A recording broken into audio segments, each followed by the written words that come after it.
Hi there, welcome to Kneppy Invest. Time for another technical update.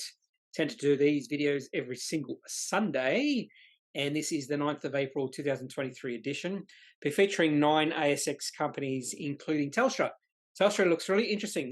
Not the sort of company I probably would invest in for the longer term, and the main reason behind that is I probably would consider Telstra to be a low quality company. Now, you might argue against that because it is considered a blue chip company. But when you look at the revenue growth of that company over the past 10 years, it's actually gone backwards. But there has been a little bit of excitement in regards to Telstra. I've heard the name raised quite a few times in podcasts over the past 6 months. And when you do look at their results and potential growth in this company over the next few years, I can sort of understand why there might be a little bit of excitement in this company. They did drop their dividend, so the yield is not that high. I'll talk about this in a second, but just based off the charts, just based off the technicals, Telstra is looking really interesting right now. Now, the other 8 companies I'll be looking at in today's video include quite a few companies I have not looked at in the past. And 3 of those companies are Paradigm Biopharma. I've never looked at that company before. Western Minds Group, not only have I never looked at this company before, I didn't even know it existed. Cyclopharm, I have known this company for quite a few years. When I say quite a few years, I'm thinking maybe even upwards of 10 years, but I haven't had a close look at the company because it is small and the growth in Cyclopharm has been quite, we'll say mediocre. But this will be the first time I have looked at the chart, first time I have looked at the company, not in depth, but just a little bit. And Harvey Norman, and most of us have probably heard of Harvey Norman. And the other 4 companies I'll be looking at includes 2 companies I do own, Fisher & Paykel Healthcare and Gentrack.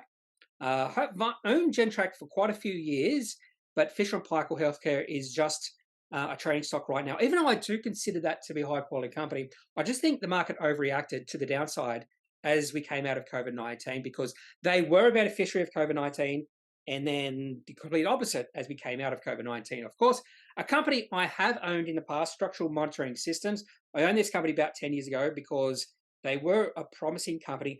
And if I remember correctly, one of the main reasons I took a position in that company is when they did a capital raising, the company that bought some shares, or was a placement, the company that took shares in that placement bought at a premium to the share price. It's a very rare thing. And I took a position in the company. The market got a little bit too excited, so I took some profits, and the share price has pulled back over the last 5 years to sort of the share price where I did take a position. And in recent times, the share price has increased. I think it's doubled in about 2 weeks. So we'll have a look at the chart for that company. And 4D Medical. This company did release some interesting news during the week, and the market responded quite positively to that news, with the share price increasing like 60% in one day.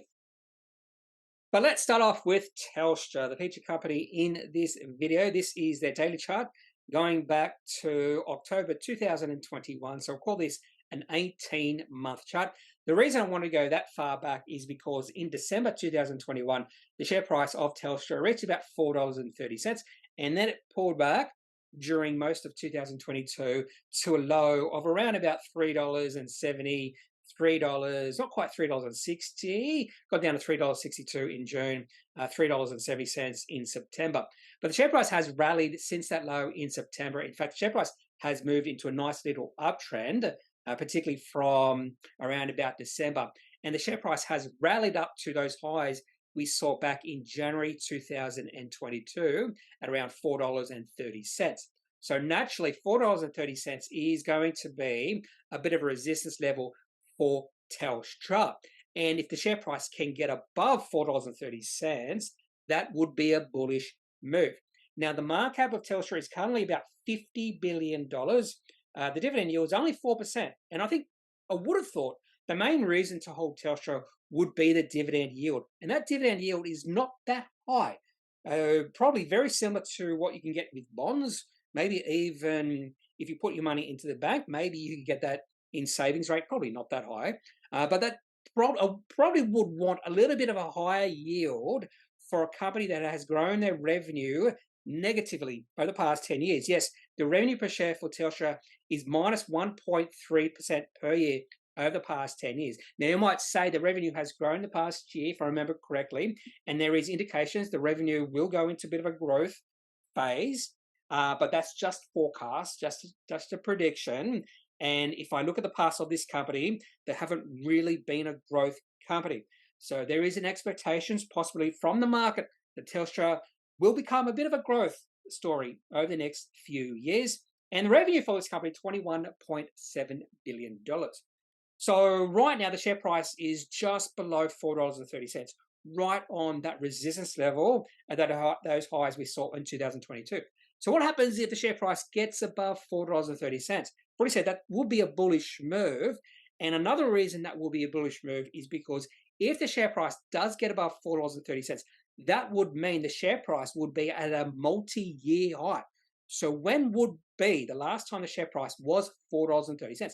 So let's have a look at the weekly chart now. So this is the weekly chart for Telstra going all the way back to 2015 when the share price reached a high of about $6.60.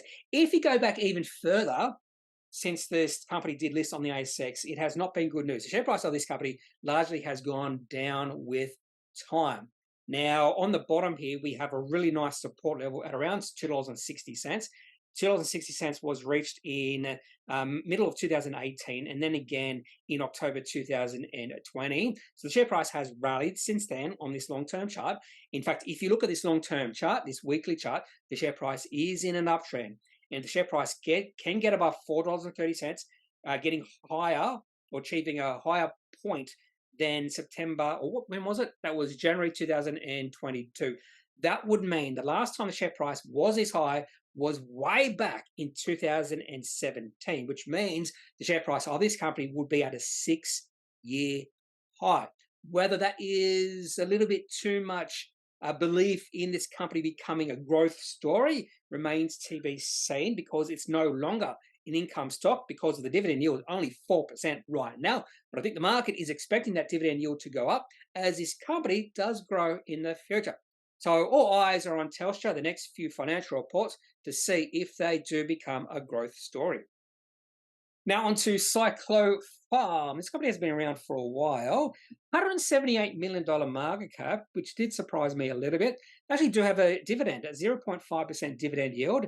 A revenue growth, revenue per share growth, 4.3% over the past 10 years on $23 million of revenue. So even though they do have a fairly high market cap, revenue is fairly low, and that revenue growth is probably lower than I probably would want. Now, I haven't looked at the revenue growth over the past few years, so there is a possibility the revenue growth is starting to accelerate, and that could be the reason why the market is a little bit excited about this company right now with a market cap of $178 million.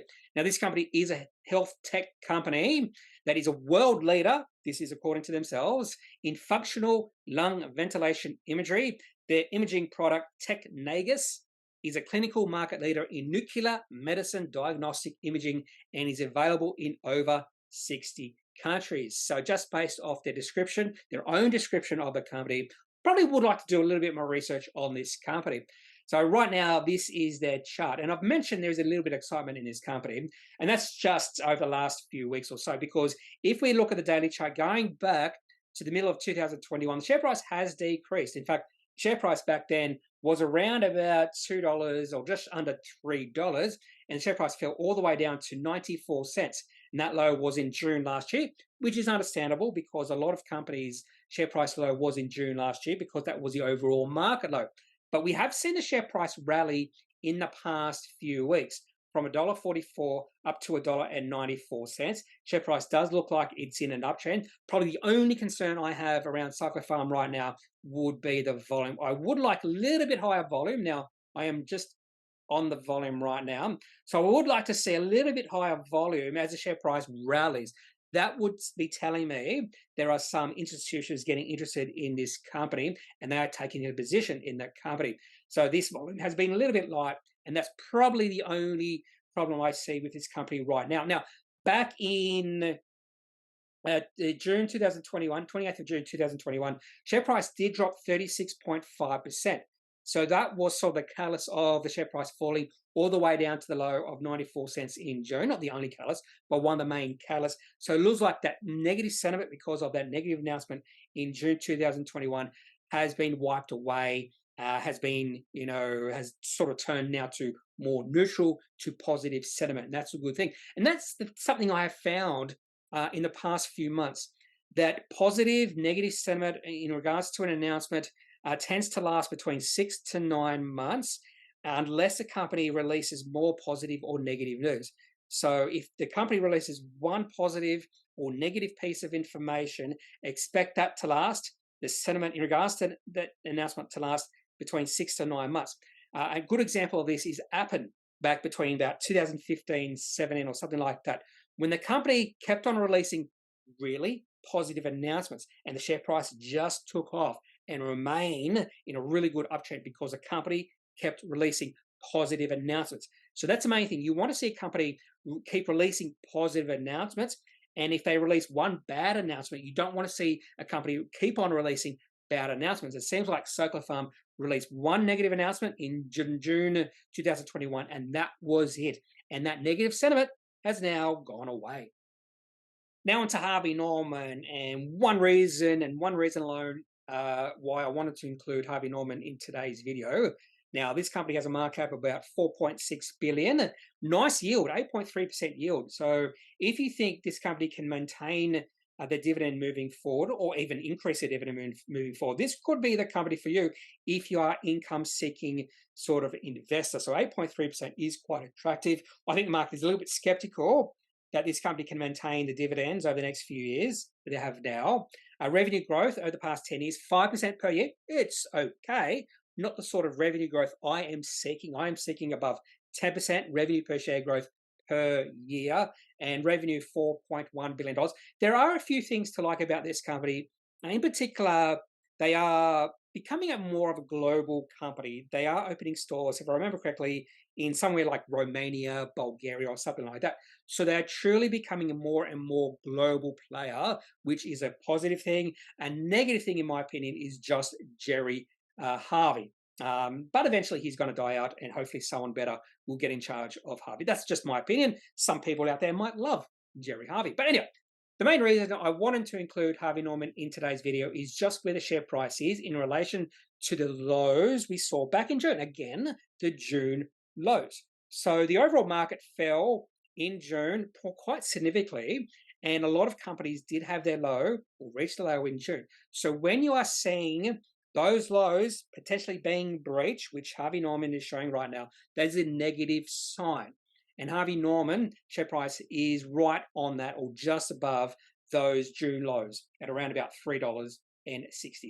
And if the share price falls below that support level, that will be a negative sign. So what you could consider right now with this company is either it's a long-term play, just take that 8.3% yield, or you can ride the bounce. So there is a chance that this could be a double bottom and the share price might have reached its low.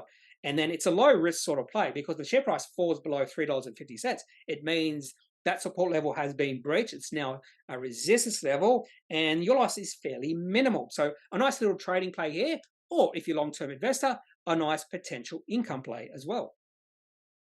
Now onto a company I have never heard before, and this is Western Mines Group. And this company did release some interesting news. I think it was the 4th of April. And that news, the title of that piece of information was MTD-OT3 Assays Confirmed Discovery of Significant Nickel System. Share price rose 174% on the day they released that announcement, which was the 5th of April. The next day, the share price rose 27%. So that momentum continued into the next day. But I should say there was a lot of selling on both days because the highs on each day was significantly higher than the close. So on the 6th of April, the high was actually about 52 cents and the share price closed at 40 cents. In fact, the share price opened at 40 cents, went to a high of 52 cents, and then pulled back and closed at the same price as the open. That's why you can't really see the candlestick there. A lot of volume in this day. You can see the massive volume on those two trading days, significantly dwarfing the volume we have seen through this company's existence. This company only has a market cap of $16 million, They listed in July 2021. So that's one reason why I have never heard of this company before. The other reason I've never heard of this company before is because it is a mining exploring company. They have exploring projects, 8 projects, all located in West Australia, focusing on nickel, copper, PGE, and gold. I've just mentioned their market cap is still fairly low, even though the share price has taken off over the past few days. And before the share price took off, you can see the share price just going sideways over the past few years since they listed on the ASX. Now onto 4D Medical, and this is another company that released really interesting news on the 5th of April, just like Western Mines. This company has a market cap of 159 million. They listed in August 2020. Not a lot of revenue right now, but they just talk about what they do. They're a global medical technology company that has created a step change in the capacity to accurately and quickly understand the lung function of patients with respiratory diseases through its patented XV technology. It enables physicians to understand regional airflow into lungs and identify respiratory deficiencies earlier and with greater sensitivity as they breathe. So they do have software for the XV lung ventilation analysis software. So sort of like a software company, or maybe a software as a service company.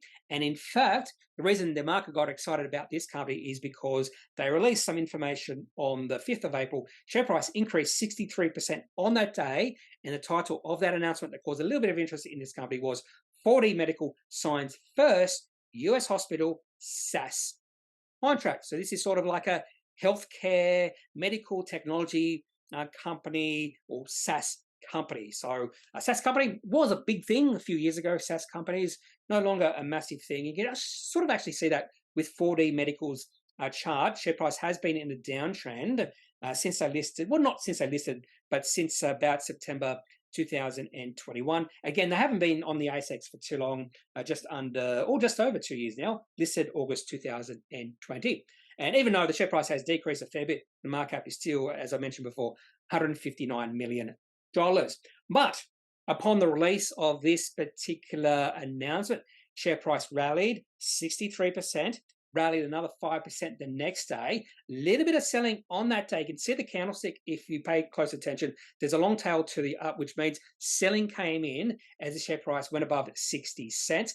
And that's understandable, because if you look at 60 cents, or around 62 to 60 cents, and go back to between July and November last year, share price was sort of going sideways during that period. So there would be quite a few shareholders who bought in around those prices, and then the share price fell to 31.5 cents. So they were underwater. They were feeling pressure as the share price decreased 50%. So they were waiting for the share price to get back up to the share price they bought in. It did, and they found the opportunity to sell. That is resistance. That happens with all companies. When you see a sudden jump up in the share price, you will, if the share price has been dropping, that is, and that is resistance. You see shareholders wanting to sell up, because if the share price falls after they buy in, they instantly consider that company to be a dog. So I have seen this happen numerous times before, because people tend to be fairly impatient. When I say fairly, I'm talking about very impatient when it comes to investments. They want the share price to rise almost immediately. And that's exactly what happened to 4D Medical on the 6th of April, with a little bit of selling coming in during the day. So I wouldn't say the trend in the share price of this company has turned around, but I could expect and see sentiment in this company starting to shift from negative to at least neutral, and possibly even positive over the next few weeks, next few months, particularly if they release some more positive news. They release more news about other hospitals signing SaaS contracts. Now onto a company I've held for quite a few years, and that is Gentrack. At one point in time, many years ago, maybe 2018, 2019, share price of this company had reached a high of something ridiculous like $7 or $8. And then the company went through some problems, and the share price dropped from that level all the way down to about $1. I thought the market had overreacted on the downside, so I thought I'd take a position in this company, sort of a risk-reward play, because I thought there was a better chance that the market had overreacted and the company could turn things around but I had to remain patient for quite a few years. And finally, that patience was rewarded when the share price shot up back in late November last year or early December on some positive news from the company. Share price went from $1.50 to $2.50 in a short period of time. And because I had been patient for a few years, I decided to take profits, sell about half of my shares in this company. Wasn't sure if the share price would pull back because share price had increased fairly quickly in a short period of time, and there was going to be profit taking, just like I took profits, but the share price has kept on increasing, which I'm okay with. I'm okay taking profits. You don't have to sell out all your shares when you decide to sell. You can maintain holding some of your shares. And this is a good example because I've maintained a holding and the share price has increased from about $2.30 when I sold to a current share price of $3.10. So even though my profits weren't or could not have, will not be as large as they could have been if I maintain my holding, my complete holding, it doesn't matter. I don't mind taking profits because I've maintained a holding in this company. And the share price, for some reason, has really taken off in the past week. Share price has increased from $2.50 to $3.10. And the last time the share price was this high was many, many years ago. So maybe 4 or 5 years ago. So really the sentiment in this company has shifted from highly negative a few years ago to quite positive right now. Now to a company I have owned in the past, Structural Monitoring Systems. One of the main reasons I took a position in this company maybe 10 years ago was because when they went through a credit raising, they did a placement. That placement was only available to a shareholder of the company at the time. And funnily enough, it was to a premium, was at a premium to the share price, which you don't see very often. And that's why I took a position in the company because the placement was at a premium to the share price. Simple as that. I also thought this company had promise in regards to some of their technology. So this company, particularly this CVM, is a method for in situ monitoring of crack initiation and or propagation in aircraft. So this has been a long story to play out. And they did have a breakthrough FA certification for that CVM technology back in February of 2022. You can see the share price jump up a lot. In fact, the share price went from about 50, 60 cents all the way to a high of $1.30 in one day. But a lot of selling on that day, again, because of resistance, because people had bought in high prices in the past, and the share price went from that level. And in fact, over the next about 6 months, the share price fell to below the share price before the announcement, which was quite surprising. The share price kept on decreasing, gradually decreasing to a low of 31 cents in January of this year. But there has been excitement in this company over the past few weeks. In fact, we'll say the past month. The company did receive a price query from the ASX, so no announcements leading to this sudden interest in this company. And the share price has increased from about 35 cents to about 78 cents. The share price has doubled, more than doubled, in a fairly short period of time. Now onto another company I do own, and that's Fisher and Paykel. I probably would consider this company a high-quality company for the reasons I'm going to give you. So even though the dividend yield is only 1.4%, I don't look at the dividend yield and then judge a company or the quality of a company by the dividend yield. This company has revenue per share growth over the past 10 years above 10%. In fact, it's 14.3%. And not only that, this company has pretty good return on equity, pretty good return on invested capital. When I say pretty good, consistently above 20%. I think in the last year it's below that. I think it's more like just above 10%, but that's okay. It's probably more than likely just a one-off. Now, if you look at valuation metrics for this company, you might be scared off because the valuation, like the P ratio, EV to EBIT, look pretty high. And there is a reason behind that. And that's because this company has experienced some headwinds because they were beneficiaries of COVID-19 because of their recruitment they do sell to hospitals, sort of like ventilation machines, that sort of thing. And hospitals wanted less ventilation machines over the past year because we're coming out of COVID-19. They've already equipped. But this company is starting to turn things around in terms of those headwinds. I wouldn't say tailwinds, but you can just see by looking at the chart that negative sentiment, you can see the first half of this chart, share price in a well-defined downtrend from the start of this period, which was January 2022, all the way through to November last year, share price was in a downtrend. And all of a sudden, the sentiment in this company shifted in December of last year, went from negative to positive, and the share price has moved into an uptrend. Now, I did hear a technical analyst talk about Fisher & Paykel about a month ago, and he did mention the share price was struggling to get it above $24.50. Share price hit that level back in January, and it tried to get above that level about 2 to 3 times after that. But recently, in the past week or so, the share price has gotten above $24.50, and that's a good sign moving forward, a bullish sign moving forward for Fisher & Paykel. That means this uptrend in the share price is a little bit stronger. And not only that, the share price right now at $25.50. The last time the share price was this high was way back in March of last year. So right now, Fisher & Paykel Healthcare share price is at a 1-year high. And that's the sort of thing I'm always looking for. So the main reason I took a position in this company was a technical reason, even though this is a high quality company. So I could imagine myself holding this company for the long term. Now it's a Paradigm Biopharma, a company I really haven't looked at much in the past. This company has a $343 million market cap, yet only $1.2 million of revenue, and that's in the half year. And not only that, they lost $32 million in that half year. So this company is a loss-making machine, which means the market must be fairly confident about their technology. So I had a quick look at what they do. So this is a brief explanation from the company. So it's a late-stage clinical development company with a phase 3 asset under development for treatment of osteoarthritis. In the absence of partnering, milestone income, or material revenue contributions, losses before tax can be expected in the future as the company continues to incur further clinical, regulatory, and commercial expenses to continue the development of Zilusul, Zilosul, a potential blockbuster treatment of osteoarthritis. So it's all about this treatment for osteoarthritis. It looks like the market is pretty excited about this potential treatment. But on the 4th of April 2023, the company released an interesting announcement. Injectable PPS demonstrates multiple signals of a DMOAD in Para-OA-008 phase 2 clinical study.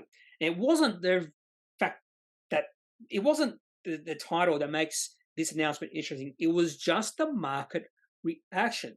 And this is a perfect reason or perfect example of why I never buy in on open or near open when a company releases an announcement and the market initially gets really excited.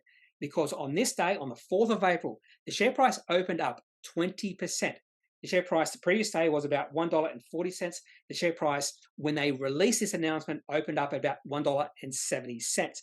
And then the selling came in. And in fact, at the end of the day, the share price was down 6%. Not only that, the selling continued into the next day, and the share price went from about $1.35 down to $1.12. I think the share price was down something like 15% on that day. And that was on pretty large volumes. I'm not sure why the market didn't like this announcement in the end after initially liking it. But this is a perfect example why I like to wait when a company does release an announcement, and there's that initial excitement from the market. That initial excitement from the market many times can be wrong. And a lot of times when the share price is up 20%, instantly on open, the share price actually can close down because that initial reaction from the market might be perceived differently from other players in the market who are patient, who just decide to have a look or a closer look at the announcement. And for some reason, the market didn't necessarily like this announcement from Paradigm Biopharma. I'm not sure why, but I'm just looking at how the market reacted. That's all I have for this technical update, 9th of April 2023 edition, focusing on Telstra and 8 other companies on the ASX. And a lot of those companies I have never looked at in the past. So maybe if you've never heard of these companies before and you've liked something I've heard in today's video, that's a positive. One of the reasons I do this video or this series or this channel is just to share ideas with you. So quite a few of these companies I would never take a position in, but just because I would never take a position in doesn't mean you have to. We should all have different investing strategies. And hopefully, you have found the investing strategy that suits you and your own personality. So, really, that's all I have to say. If you have any comments about any company I featured in today's video, love to hear from you. So, leave your thoughts in the comment section of this video. Otherwise, I am not a financial advisor. If you do need financial advice, make sure you seek out someone who is qualified and can speak to your own financial needs. That's it for this video. Have a good day. Bye.